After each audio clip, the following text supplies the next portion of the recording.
পরিষ্কার ভাবে বলতে চাই, কটা বিষয় এখানে আছে যে এই এটা যেমন একটা গুরুত্বপূর্ণ বিষয়।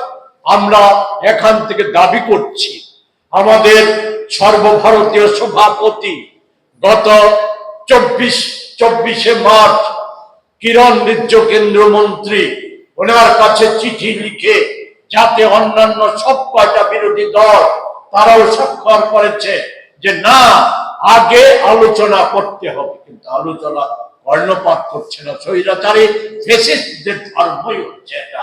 বলে সেই জায়গায় দাঁড়িয়ে আমরা দাবি করছি এটা প্রতারণা করার উদ্দেশ্যে, রাজনৈতিক মত উদ্দেশ্যে এই অধিবেশন ডাকা হয়েছে, তা প্রত্যাহারের দাবি আমরা করছি। আমরা দাবি করছি 29শে এপ্রিল নির্বাচন শেষ হয়ে যাওয়ার পর এই দুটো বিষয়ে পূর্ণাঙ্গ আলোচনা করার জন্য সর্বদলীয় সভা করার, আর তার পূর্বে এই দুটো বিলের খসড়া যাবতীয় পরিকল্পনা বিরোধী দলগুলিকে অবগত করার দাবি আমরা করছি। এখান থেকে এই জায়গায় দাঁড়িয়ে আমরা যেটা বলতে চাই, বলে এ রাজ্যে কেন করছেন আপনারা? এখান থেকে আমাদের দাবি কি মোদিজির কর্ণগোচরে যাবে? না, এই রাজ্যে করছি আমরা, এই সময় করছি। এটা একটা রাজনৈতিক গুরুত্বপূর্ণ বিষয়।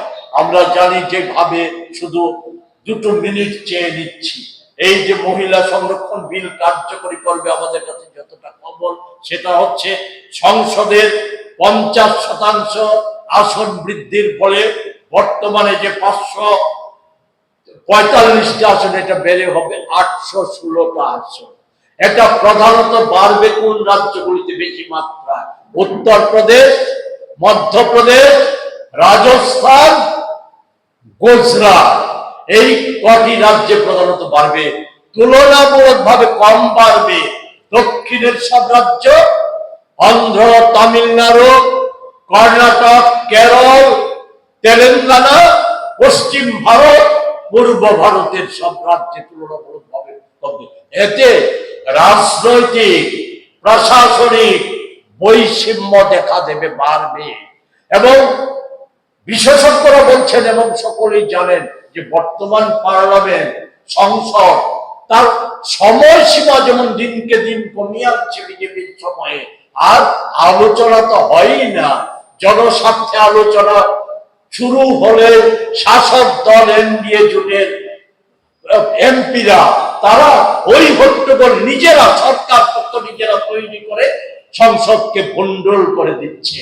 ফলে এই জায়গায় আমাদের আশঙ্কা, সংসদকে খেলো করে দেশে যে এক ভোট, এক দেশ, এক ভোট, এক দল, এক নেতা, এর মধ্য দিয়ে দেশে স্বৈর শাসন ও যার মধ্য দিয়ে হিন্দু রাষ্ট্র প্রতিষ্ঠা করার লক্ষ্যে আরএসএস এগিয়ে যাচ্ছে।